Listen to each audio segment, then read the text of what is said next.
අපි අද ඔබට කතා කරන්නේ 21 වෙනිදා ජන රැළියට ඔබට ආරාධනා කරන්න. ඇයි ඔබ 21 වෙනිදා ජන රැළියට එන්න ඕනි? ඔබට මතකද මේ රටේ තරුණයන් බහුතර පිරිසක් එකතු වෙලා අරගලයක් කළා. ඒ අරගලෙන් ඔබ ඉල්ලපු එක බලාපොරොත්තුවක්වත් එක ඉල්ලීමක්වත් ඉෂ්ට වෙලා තියෙනවද? නෑ. ඔබ ඉල්ලුවා වංචා දූෂණයෙන් තොර රජයක්. හැබැයි තිබ්බ රජයන්ට වඩා වංචා දූෂණය අතිමහත් වැඩිපුර කරන රජයක් ඔබට ලැබුණේ. කන්ටේනර් මගඩිය, සහල් වංචාව, පුංචි කාර් බොරුව මේ විදිහට බොරු කියමින් ඔබව රැවට්ටුවා. ව්‍යාපාරිකයින්ට බදු බර දැනෙනව නේද?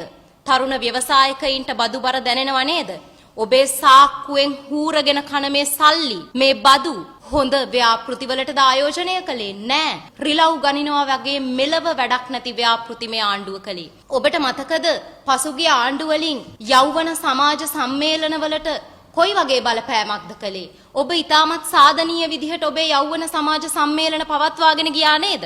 හැබැයි අද වෙද්දී ගමේ සිවිල් ආරක්ෂක කමිටුව, ප්‍රජා මණ්ඩලේ, පන්සලේ දායක සභාවේ ඉඳලා දේශපාලනීකරණය කරනවා. මම ආරාධනා කරනවා යෞවන සමාජ සම්මේලන දේශපාලනීකරණය වීමෙන් අසාධාරණයට පත්වෙච්චි තරුණ තරුණියන්ට එන්න 21 අපි ඔබට වෙච්ච අසාධාරණය වෙනුවෙන් පෙනීමු. ඒ වගේම අම්මලා තාත්තලාට මේ බදුබර හොඳට දැනෙනවා. ආර්ථික සංහාරය ගැන කාන්තාවන්ට දැනෙනවා. ආගමික සංස්කෘතික සංහාරය කාන්තාවන්ට බලපානවා. ගෑනු අපි එක මිටට කියලා ඔබව රැවට්ටුවා. බ්‍රේන් වොෂ් කළා. ඔබගේ දේශපාලන මතවාද වියකලා දැම්මා. නමුත් ඔබට දීපු බලාපොරොත්තු ඉෂ්ට වුණේ නෑ නේද? 21 වෙනිදා නුගේගොඩට එන්න. ගෝඨාභය රාජපක්ෂ මැතිතුමාට ඕගොල්ලෝ කළා වගේ ක්‍රූර වැඩක් මේ ජනාධිපතිවරයාට කරන්නේ නැහැ. හැබැයි මේ ප්‍රජාතන්ත්‍රවාදයේ සංහාරයට ලක් කරන ආණ්ඩුවට එරෙහිව අපි 21 වෙනිදා නැගී හිටිනවා.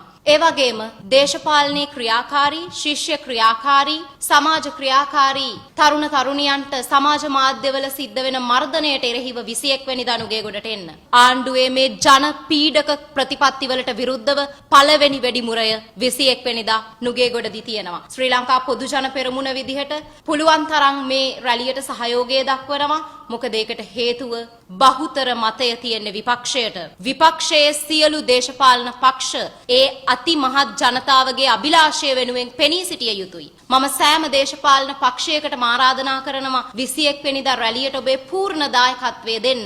ජනතා අභිලාෂයේ බහුතර කැමැත්ත ආණ්ඩු විරෝධී මතයක්. ඉතින් ඒ බහුතර ජනතාව වෙනුවෙන්, ලංකාවේ අහිංසක අම්මා තාත්තා වෙනුවෙන්, බොරු අහලා රැවටිච්ච ජනතාව වෙනුවෙන් ඡන්දය දුන් නොදුන් මාලිමාවට වැඩ කළ නොකළ සියලු දෙනාටම මම ආරාධනා කරනවා 21 නුගේගොඩට එන්න.